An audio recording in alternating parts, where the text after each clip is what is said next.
안녕하십니까. 한국교회를 논하다 진행을 맡은 박찬호 교수입니다. 최근 지구 온도 상승 문제 등 기후 위기에 대해 전 세계의 관심이 고조되고 있습니다. 기후 위기가 이전과는 차원이 다르게 그 심각성이 강조되고 있는 현실인데요. 특별히 하나님의 창조 세계를 아름답게 갖고 나가고 다음 세대들에게 잘 전수하려고 하는 노력은 신앙인의 당연한 사명이자 기성 세대들의 중요한 역할이 아닐까 합니다.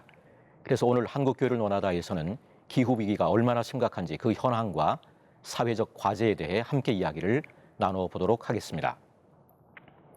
오늘 함께 해주실 출연자들을 소개하겠습니다. 이화여자대학교 기독교학과의 장윤재 교수님 나오셨습니다. 네, 안녕하십니까. 반갑습니다. 녹색전환연구소 소장이시고 한신대 교수이신 이상헌 교수님 나오셨습니다. 네, 예, 안녕하세요. 반갑습니다. 끝으로 기후정의 연구활동가인 한재각 활동가님 나와주셨습니다. 네, 반갑습니다. 반갑습니다. 매스컴 등을 통해 접하는 기후 위기에 대한 경고가 이전과는 차원이 다르게 느껴지고 있습니다. 국회 역시 기후 위기에 대한 비상선언을 하기에 이르렀는데요. 대체 기후 위기라고 하는 말을 이전보다 자주 듣게 되는 이유가 무엇인지 장윤재 교수님부터 한번 이야기를 열어주시면 감사하겠습니다. 예, 서산에 이제 해가 지면은 달이 떠오르는데요. 그 달이 떠오를 때 보통 그 밑에 반짝반짝 빛나는 별이 하나 보입니다. 저희가 새별이라 부르지만 사실은 금성입니다. 그 수성, 금성 다음에 저희 지구가 있는데 그 금성이 그 천문학자들에 의하면 옛날에 지구와 같은 대기가 있었습니다. 그런데 지금 그 금성은 아름다워 보이지만은 섭씨 450도에서 500도에 이르는 황산비가 내리는 불지옥이 됐습니다. 저는 밤마다 샛별 떠오를 때 그걸 볼 때 하나님께서 우리가 지금 이 기후 문제를 이렇게 방치하면 저와 같이 될 수 있다라고 하는 경고를 보내시는 것으로 봐야 되지 않을까. 오래전에 과학자들이 대중이 기후 변화를 피부로 느끼기 시작하면 너무 늦은 것이다 이런 말을 했는데 저는 이 말이 사실이 아니기를 바랍니다. 너무 늦지 않았기를 바라는데요. 이 심각성은 우리가 현재 경험하고 있는 코로나19하고도 직결된다고 생각합니다. 사람들이 코로나를 팬데믹, 그 세계적인 대유행이라고 하는데 어느 수의사가 코로나는 에코데믹이라고 하는 용어를 썼습니다. 그러니까 에코는 에콜로지의 에코니까 환경병이라는 거죠. 우리가 환경을 파괴해서 일으킨 병이라고 하는 겁니다. 그러니까 광우병이라든지 에이즈라든지 살모넬라, 라임병, 한타바이러스, 웨스트 나일 뇌염 등을 포함해서 지금 그런 심각한 그 환경 파괴병이 돌고 있다는 얘기를 했는데요. 저는 이제 신학을 공부하는 사람으로서 이 심각한 위기의 본질이 그 세계 그 정교회의 바르톨로메우스 주교가 아주 정확한 말을 짚었습니다. 우리가 현재 직면하고 있는 위기는 생태적인 위기가 아니라 우리가 이 세상을 대하는 태도의 위기라고 말했습니다. 어느 누가 그런 말을 했더라고요. 태도가 본질이라고. 겉으로 보이는 형식과 자세는 그냥 껍데기가 아니라 속마음이 드러나는 건데 우리는 창조주 하나님께서 주신 선물로 주신 이 지구를 그렇게 선물로 바라보지 않기 때문에 살아계신 하나님이 주신 귀한 걸로 바라보지 않기 때문에 사실상 명목상은 그리스도인이지만 실제로는 무신론자이기 때문에 그런 무신론적인 태도가 오늘의 생태위기, 기후변화 만들었다는 말을 참 공감하고 오늘 이제 그런 문제에 대해서 우리가 함께 회개하는 마음으로 이야기해 나가봤으면 참 좋겠습니다. 예, 감사합니다. 한재각 활동가님께서는 한번 이 부분 네네. 얘기해 주시면 지금 감사하겠습니다. 장윤재 교수님이 선물이라고 말씀하셨는데 사실 그 선물이 지금 말 그대로 불타고 있습니다. 지구가 불타고 있는 거죠. 올해 초부터 계속 뉴스에 보도된 거 아니겠습니까? 캐나다, 미국의 북태평양 지역에 이쪽에 고온은 한 50도까지 올라갔고 또 그 덕에 바짝 마른 이 숲이 불타고 오르고 있는 거죠. 뿐만 아니라 지금 전 세계가 좀 산불로 고통을 받고 있는데 터키, 그리스, 이탈리아 그리고 이 지중해 건너에 알제리까지도 불이 나서 많은 사람들이 대피하고 집이 불타고 그런 상황 아니겠습니까? 또 사실은 잘 알려지지 못합니다만 지금 속수무책으로 좀 불타고 있는 시베리아의 산불 자체도 큰 문제인 거고요. 또 한쪽은 이렇게 불타고 있음에도 불구하고 다른 한쪽은 물난리에 겪고 있습니다. 그 사실은 유럽 지역은 상대적으로 안전한 지역으로 생각했는데 이 독일을 비롯해서 그 유럽 지역에 큰 수해가 나서 많은 사람들 죽고 또 이 재해를 당했죠. 또 중국, 인도의 이 그 홍수뿐만 아니라 이 북미 지역의 미국에서도 좀 매해 강력한 태풍으로 큰 어려움을 당하고 대도시가 물에 잠기고 그 끝에 가장 가난한 사람들, 힘없는 사람들이 그 목숨을 잃는 일들이 반복되고 있지 않습니까? 사실 오늘은 그 전 세계 글로벌 기후 파업이 예정된 날입니다. 기후 파업이요? 기후 파업이요. 기후 파업. 네네. 전 세계에서 기후 위기 막아라. 기후 위기를 야기하는 현재 체제 문제다라는 목소리를 2019년부터 계속 내오기 시작했는데 사실 코로나 때문에 잠잠해졌죠. 거리에 나설 수가 없었지 않습니까? 그런데 이게 어느 정도 이 코로나가 잡히면서 이 거리에 나오기 다시 우리는 거리에 나서겠다. 이 체제를 바꾸겠다는 목소리를 내기 시작했고 이 기후 정의 운동이 살아있다는 것들을 얘기하기 시작한 겁니다. 사실 이렇게 점점 목소리가 더 강해진 이유는 사실 과학자들이 뒷받침하고 있는 것이기도 합니다. 사실 최근 과학자 14,000명이 기후위기 너무 심각하다. 긴급하게 대응하라는 성명을 발표했습니다. 사실은 근데 이게 2019년에 발표했던 10,000명이 발표했던 것에 반복되는 행동이지만은 사실은 그 목소리는 더 강력하고 우리가 긴급하게 2019년에 했을 때는 실제 좀 별로 뭐 반향이 없었겠네요. 예. 네, 그 위에서 행동이 좀 나오긴 했는데 코로나 때문에 사실은 더 커지고, 잦아들었다가 관심들을, 그 목소리가 더 강력하게 지금 나오고 있는 상황입니다. 아, 예, 예, 예.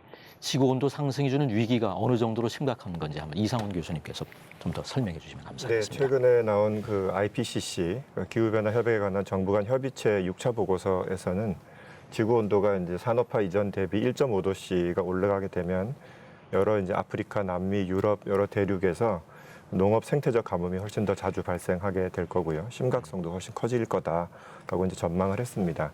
그리고 이제 그 아프리카와 대부분의 아시아 지역 그리고 이제 북미와 유럽에서 강수 이번에도 뭐 이제 폭우가 났지만 강수와 그 관련된 홍수가 훨씬 더 심해지고 잦아질 거다라고 이제 전망을 했고요. 그리고 이제 폭염과 관련해서 2100년까지 이제 우리가 잘해서 1.5도씨를 유지했음에도 불구하고 10년 빈도 폭염은 한 4.1배.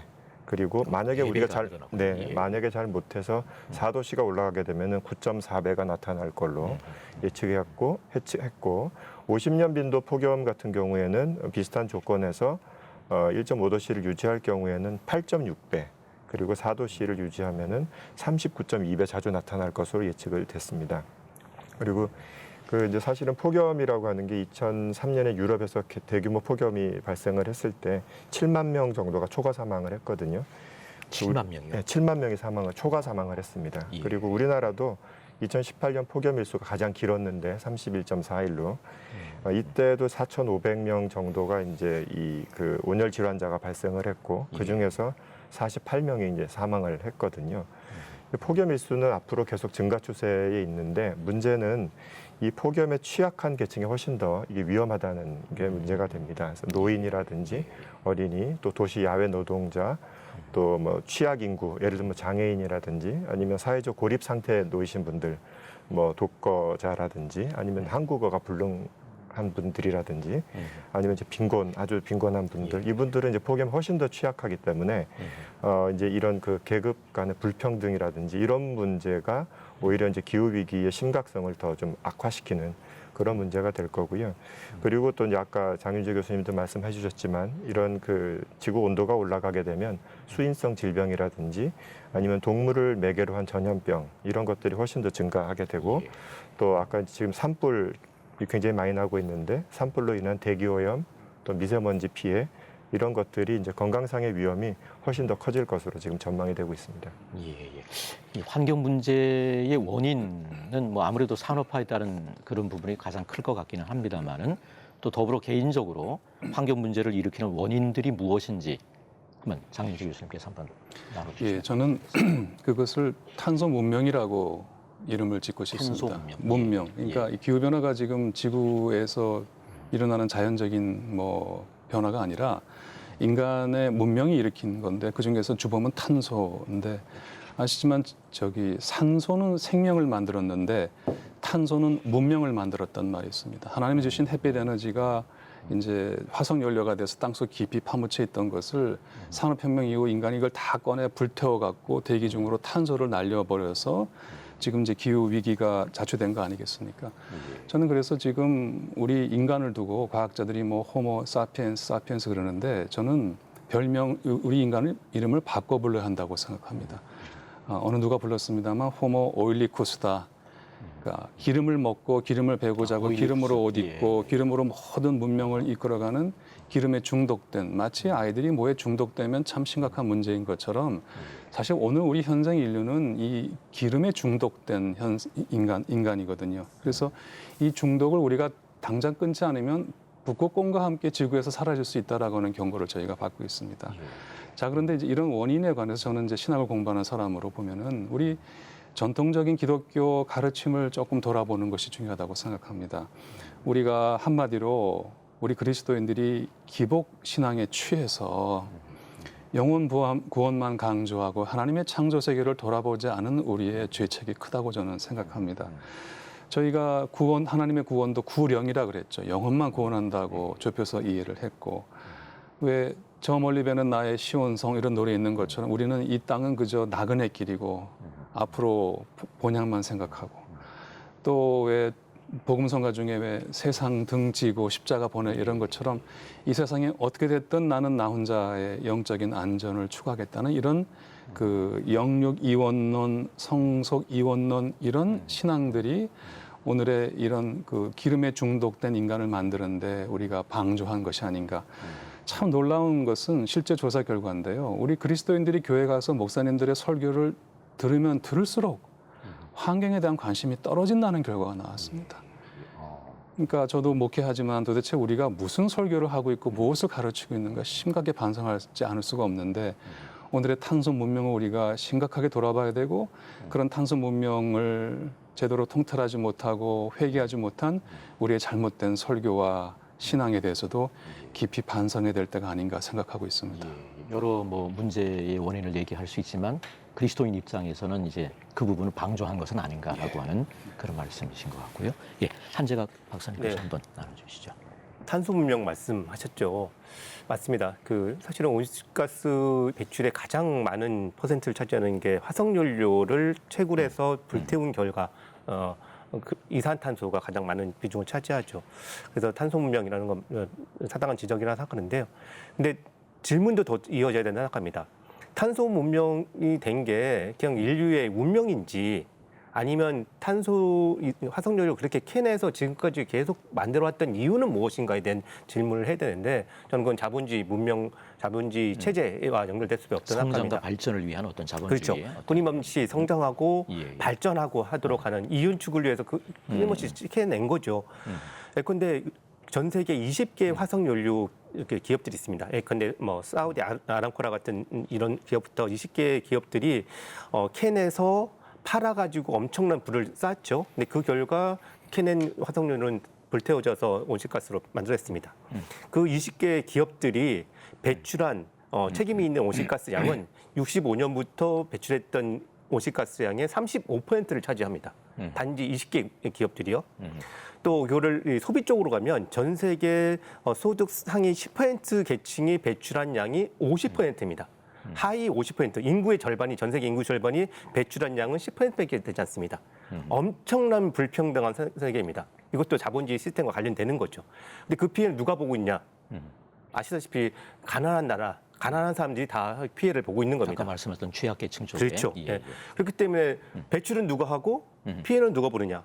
정말 불평등하고 부정의한 상황에 있는 겁니다. 그것은 다시 반복해서 말씀드리면 이윤축을 위해서 끊임없이 성장하고 불평등을 만들어냈던 이 자본주의 성장 체제를 문제시하지 않고 탄소 문명이라고만 얘기한다면 사실은 조금은 부족한 측면이 있는 것 같습니다.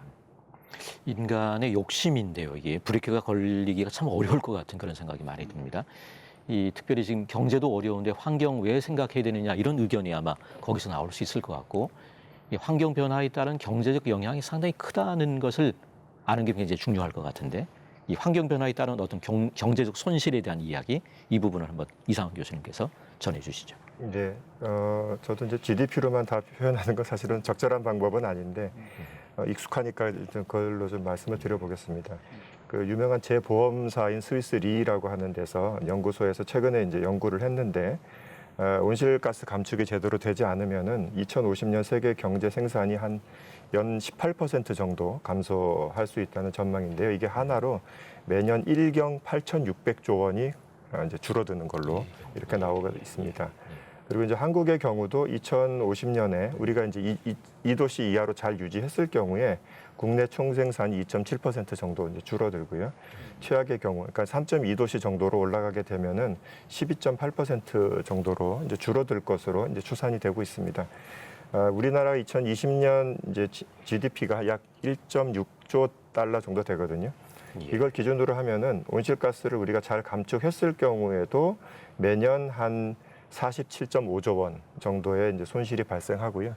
잘 못 막아서 이제 3.2도씨 이상이 되게 되면 매년 461.3조 원 정도의 GDP 감소가 예상이 됩니다. 그러니까 이제 굉장히 큰 돈을 이제 계속 저희가 이제 경제적 손실이 발생하게 되는 건데요.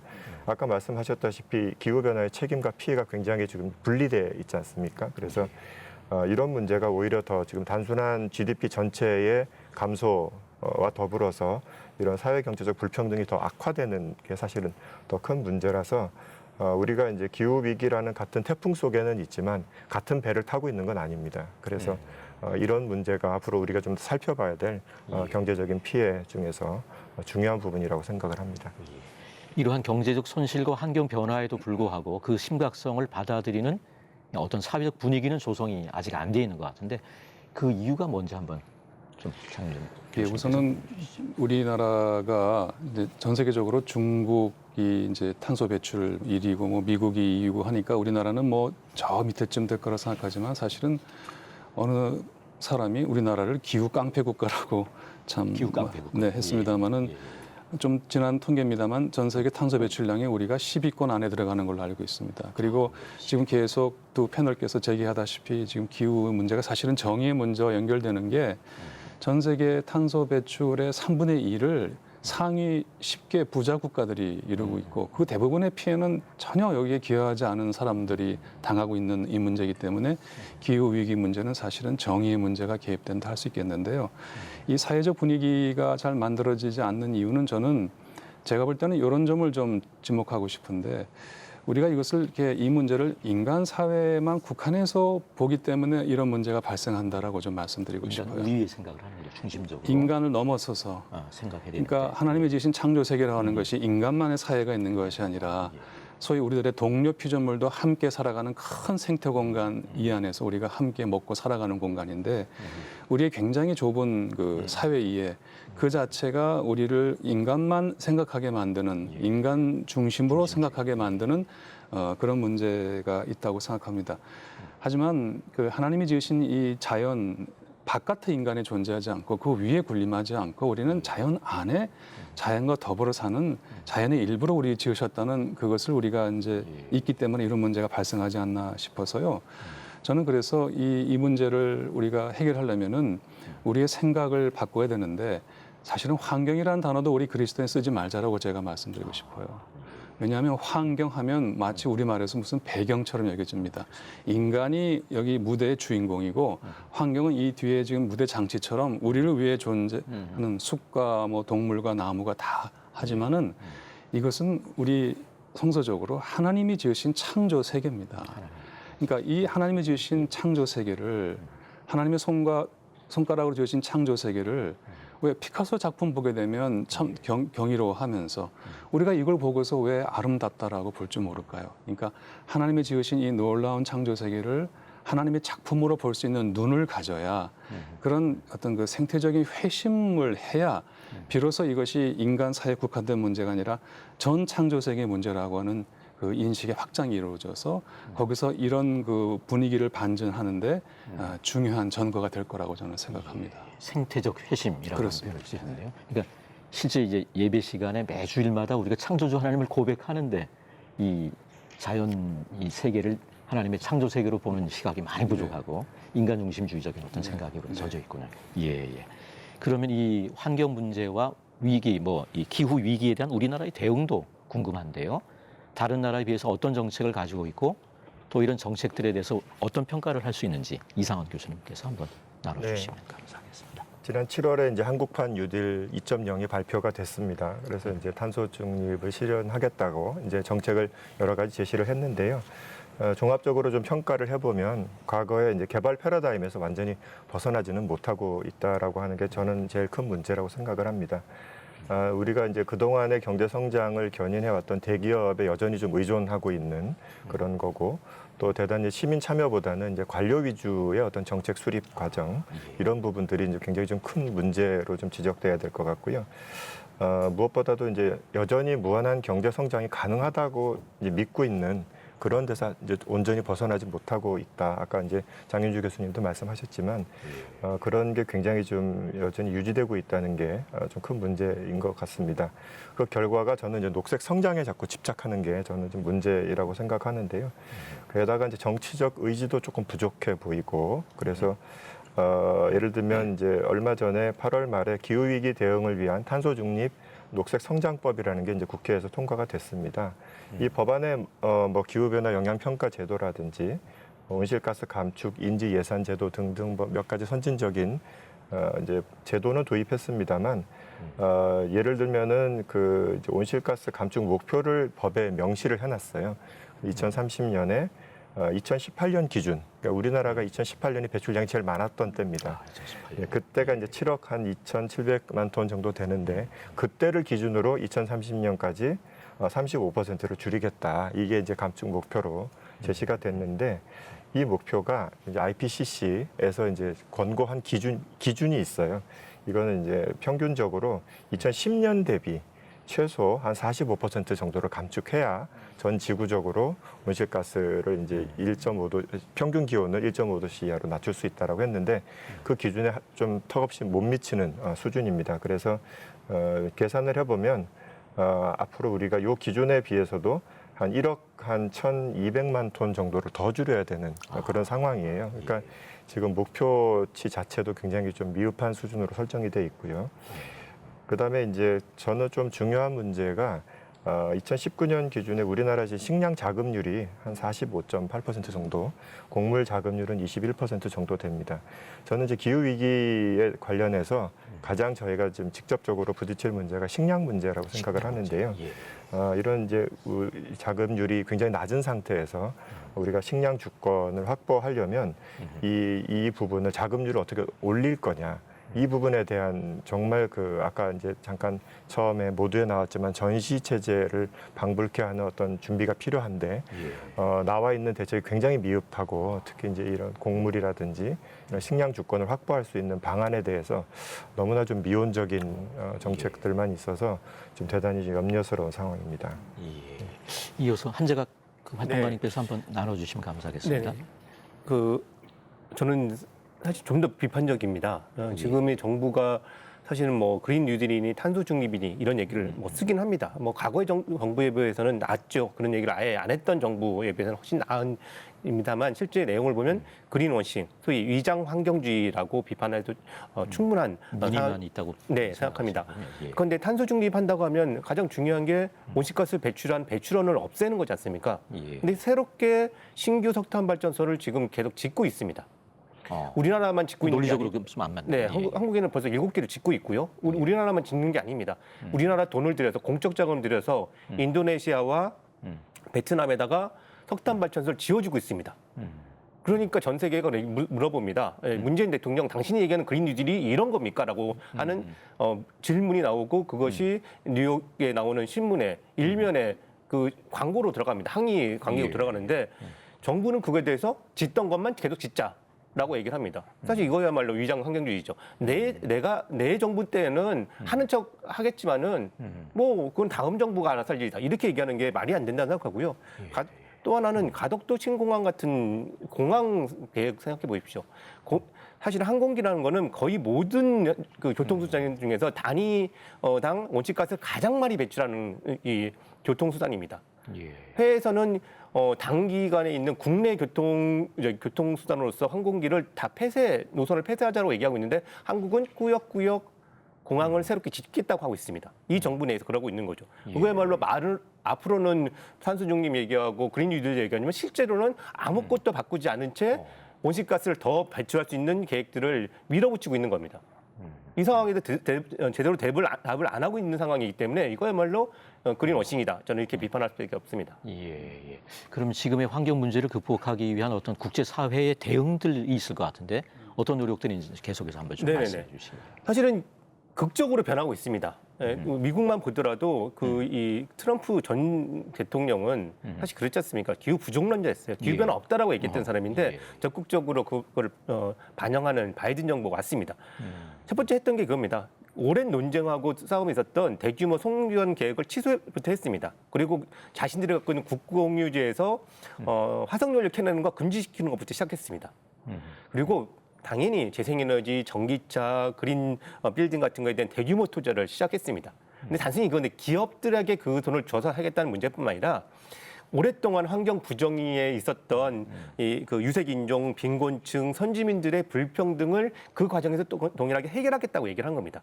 기후위기와 사회적 불평등 위기는 동일한 문제다라고 선언을 하면서 접근을 한 거죠. 유럽도 마찬가지입니다. 그린 딜이라는 정책을 얘기했습니다.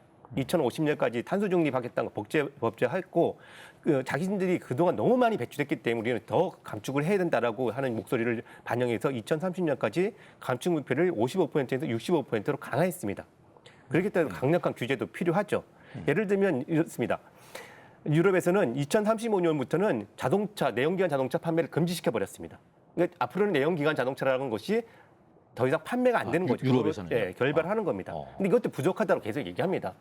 오랫동안 선진국들이 유럽을 포함한 선진국들이 온실가스 배출량의 거의 누적 배출량의 60% 이상의 책임들을 가지고 있기 때문에 더 많이 배출해야 된다 얘기를 하고 있는 거죠. 그래서 사실은 최근 들어서는 경제 성장 자체 그리고 자본주의 성장 자체에 대해서 비판할 목소리 있고 이걸 넘어야 된다. 즉 경제 성장 중심주로 벗어난 탈성장에 대한 논의가 시급하다. 이런 논의를 하고 있는 상황입니다. 예.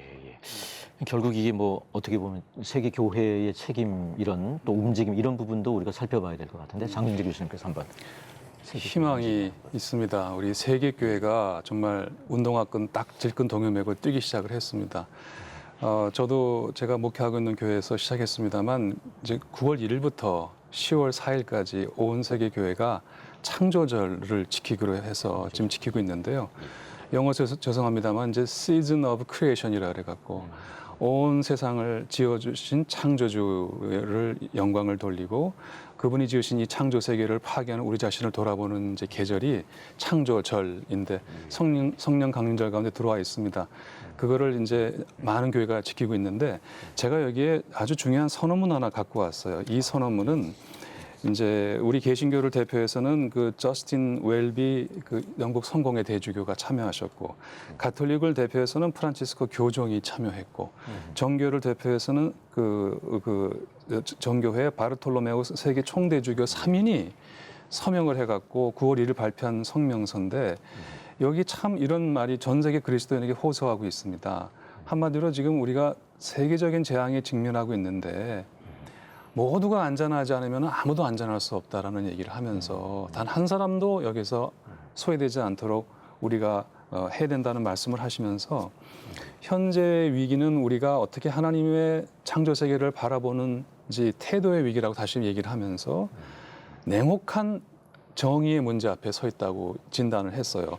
뭐냐면 우리는 지금 이 지구라고 하나님 주신 이 선물이 감당할 수 있는 것보다 훨씬 많이 자원을 탐욕스럽게 소비하고 있기 때문에 우리 자신의 심각한 부정의에 지금 직면해 있고 또 이런 남용으로 인해서 가장 극심한 결과를 당한 이들은 이 지구라는 행성에서 가장 가난하고 약한 사람들이 당하고 있기 때문에 하나님께서 오늘 우리에게 정의가 어딨냐고 물으신다 이렇게 얘기를 하면서 우리에게 마지막으로 신명기 30장 19절 말씀 그 가나안 땅에 들어가기 전에 너희 앞에 죽음과 생명의 길을 내가 놓았는데 이제 생명의 길을 택하라 이 말씀을 인용하면서 어떤 선택이 좋고 이제는 우리가 이 길이 아니라 생명의 길을 가야 된다고 하면서 온 세계 그리스도인들에게 정말 하나님의 피조물을 돌보는 영적인 책임을 지금 우리가 담당하는 중차대한 순간이 왔다. 그래서 우리들과 우리 자녀들의 미래가 다 여기에 달려 있다. 온 세계 그리스도인이 함께 손모아 기도하고 가자라고 하는 그런 호소를 하신 적이 있습니다. 세계교회가 발벗고 뛰고 있습니다. 우리도 동참하면 되겠습니다. 한국교회도 이제 발맞춰서 네. 이 환경 문제에 대한 관심들을 더 가져야 될 것 같습니다. 기후 위기에 대한 해결 방안은 전 세계가 함께 힘을 모아야 할 문제인 만큼 국제사회 차원의 구속력이나 나라별 실천적 과제가 있는지 궁금한데요. 이상한 교수님께서 한번 나눠주시죠. 네, 뭐 가장 대표적인 것이라고 하면 뭐 1992년에 체결된 그 유엔 기후 변화 협약이라고 할 수가 있겠습니다. 그래서 이 협약에 따르면 이제 당사국들이 있는데 이제 당사국들이 그 95년부터 매년 모여서 총회를 열게 돼 있습니다. 그래서 지금 쭉 이어져 오고 있는데요.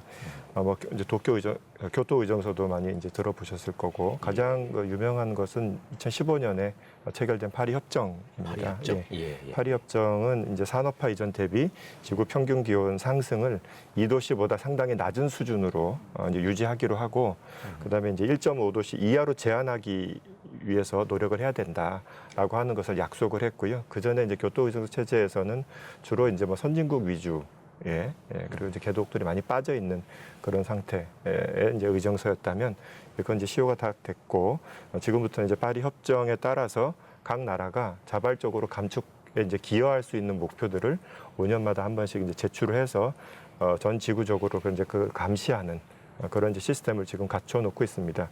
물론 이제 국제법적 구속력은 없습니다만 이제 5년마다 항상 상향된 목표를 제출하도록 그렇게 돼 있습니다. 그리고 이제 그것도 검증도 5년 단위로 이렇게 하게 돼 있는데요.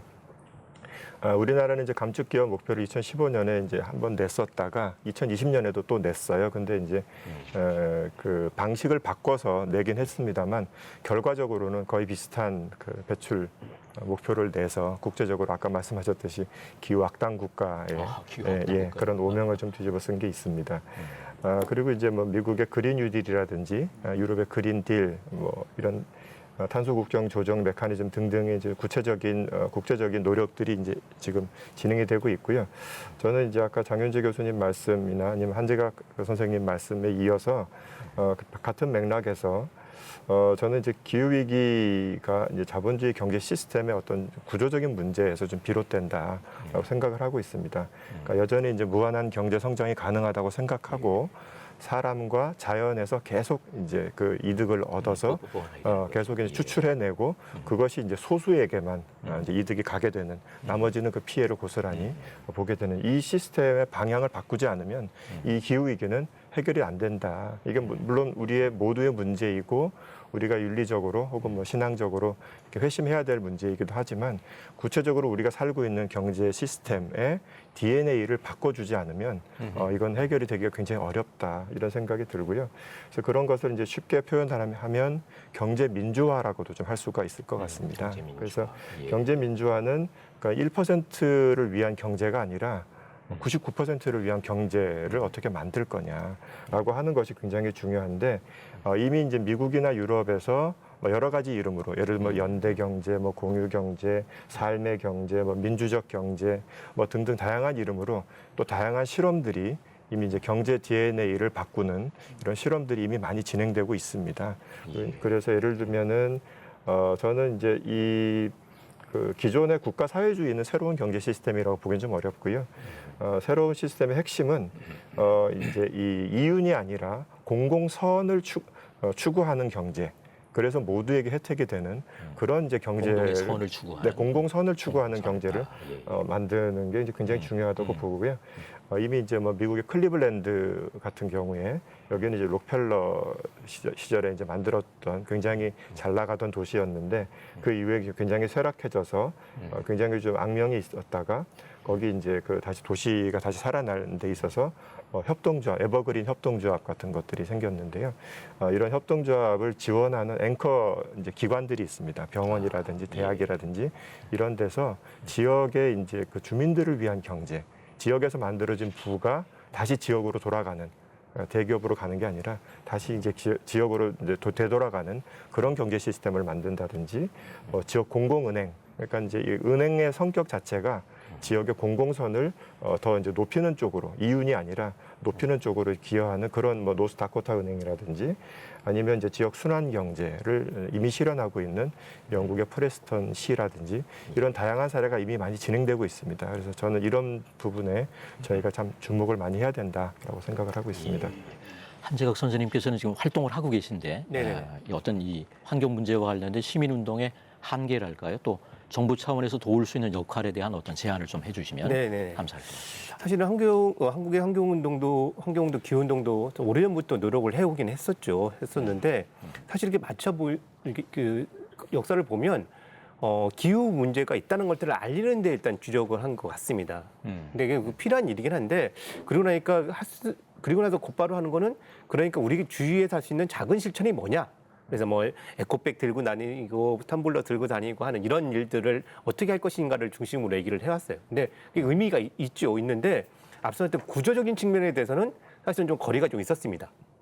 조금 시간을 두고 나타나는 모습이 뭐 정부, 기업 등과 함께 협력해서 새로운 무엇인가를 만들어내자. 예컨대 재생에너지를 올리자든지 전기차를 팔자든지 사용하자든지 이런 식으로 변하고 왔는데 사실 이거는 기후 정의의 측면 보면 사실은 맞나 이런 생각이 좀 듭니다. 예컨대 역사적으로도 그렇고 현재도 그렇고 가장 온실가스를 많이 배출하는 기업들이 있습니다. 한국을 보면 포스코 같은 기업은 11%가 포스코 한 기업이 배출을 합니다. 아, 예. 우리나라에. 근데 그들이 그것 통해서 엄청난 경제적 이익을 쌓고 있는데 기업 권력을 유지하고 있는데 그들에 대한 책임, 그들부터 온실가스를 감축하더라고 하는 요구 자체가 사실은 잘 안 드러나고 있죠. 거기는 그냥 계속 경제 성장하니까 필요한 기업이야 이렇게 얘기하고 거기한테 책임을 묻지 않았습니다. 근데 그 대신 계속 그 가정이라든지 이런 쪽에 그리고 빈곤한 사람들의 삶 자체를 개선하는 데는 생각 없고 거기에 어떻게 온실가를 줄일 것인가에 집중하는 방식으로만 얘기된다면 그건 부정의한 거죠. 오히려 기후변화의 최전선이라고 하는 노동자, 농민, 민중, 장애인, 여성, 청년 같은 이런 사람들이 이 기후변화에 어떻게 주체가 돼서 새로 만들어지는 사회에 이 성장할 것인가 하는 그런 사회운동을 만들어야 되는데 그 사회운동은 상대적으로 부족했다고 생각합니다. 저는 그걸 기후정의 운동이라고 생각하고요. 그런 기후정의 운동이 더 강력하게 만들어져서 기업, 국가에 대한 책임을 묻는 행동이 명확히 좀 이루어져야 된다고 생각을 합니다. 예, 장수 교수님 부여해 주시죠. 예, 저는 이 불행의 씨앗이 이 자연을 희생시켜서 이윤을 추구하는 경제 시스템이 있다고 저는 생각을 합니다. 그러니까 지구 생태계를 파괴해서 얻은 경제 발전을 하나님 주신 복이라고 생각하는 것이 문제라고 생각하는데요. 원래 그 하나님의 집을 오이코스라고 말하는데 그 오이코스에서 나온 말이 에코고 그 경제와 생태가 둘 다 이코노미 에콜로지입니다. 그러니까 사실은 이게 두 개 한 수레의 두 다른 바퀴인데 우리는 지금까지 경제라는 바퀴만 가지고 하려고 했는데 생태라는 바퀴를 빼버렸습니다. 그러니까 생태적 관점에서 경제를 다시 보지 않으면 두 수레 바퀴가 돌아야 이제 저는 된다고 생각하고요. 그래서 저는 이렇게 생각합니다.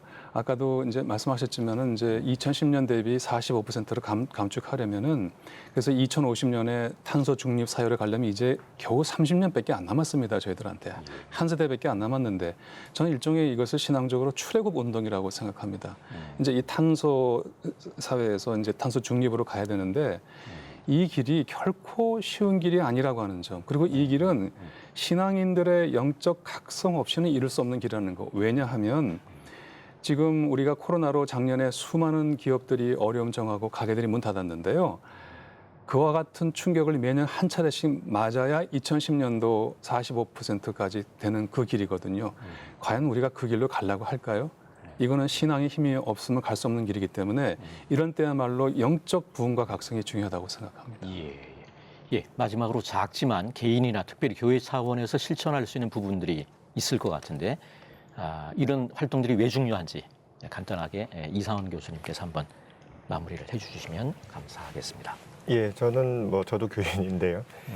교인들이 이제 개인용 자동차를 안 탄다든가 아니면 이제 플라스틱 사용을 줄인다거나 아니면 육식을 줄인다거나 이런 이제 개인적인 실천도 저는 굉장히 중요하다고 봅니다. 아까 장윤재 교수님께서 이제 생태적 회심이라고 말씀하셨는데요. 출애굽도 말씀하셨죠. 네, 출애굽도 말씀해 주셨고 저는 이제 그런 것의 한 일환으로 교회가 지역 순환 경제 앵커 기관 역할을 좀 해주면 어떻겠는가라는 생각을 좀 하고 있습니다. 특히 이제 인구가 줄어들고 있는 지금 이제 지역에 소도시라든지 농촌 지역이라든지 이런 데서 교회가 지역의 이제 경제를 다시 살리는 모두를 위한 경제로 갈 수 있는 중요한 앵커 기관의 역할을 교회가 좀 하면 어떻겠는가라는 걸 좀 제안드리고 싶습니다. 그래서 지역 내에서 만들어지는 부가 지역에서 다시 소비되면서 이제 또 기후 위기에 대비해서 탄소 배출을 줄이는 방향의 기업 운영이라든지 아니면 산업 운영이라든지 이런 부분을 좀 책임지는 그런 중요한 역할을 교회가 좀 감당하면 어떻겠는가라는 거 좀 제안드리고 싶고요. 과거에 한국 교회가 한국의 이제 정치 민주화에 상당히 앞장섰지 않습니까? 이제는 경제 민주화에 앞장섬으로써 이제 이 하나님이 창조하신 이 세계를 다시 회복하는 그런 이제 좀 생태적인 회심에 중요한 전기를 마련해 주시면 좋겠다라는 생각이 들고요. 예수님께서도 부자가 천국 들어가는 거는 낙타가 바늘기 들어가는 것보다 어렵다고 말씀하셨기 때문에 모두를 위한 경제 시스템을 만들어서 천국 들어가는 사람이 좀 더 많아지면 훨씬 좋지 않겠나 이런 생각을 해봅니다. 예, 예. 오늘 한국교회를 논하다에서는 기후 위기가 지닌 심각성에 대한 현황과 이를 극복하기 위한 사회적 과제들까지 다양한 말씀들을 들어보았습니다. 기후 위기는 개인과 국가를 넘어 전 인류가 반드시 극복해야만 할 과제입니다. 꼭 기억해야 할 것은 환경 문제의 가장 큰 피해자는 결국 우리의 자녀들인 다음 세대들이라는 것인데요. 하나님이 선물로 주신 창조 세계를 아름답게 보존하고 다음 세대들에게 잘 전수하는 일이야말로 성도된 우리들의 너무나도 중요한 역할임을 잊지 않아야 하겠습니다. 한국교회를 논하다 오늘 순서 여기서 마칩니다. 시청해 주신 여러분 고맙습니다.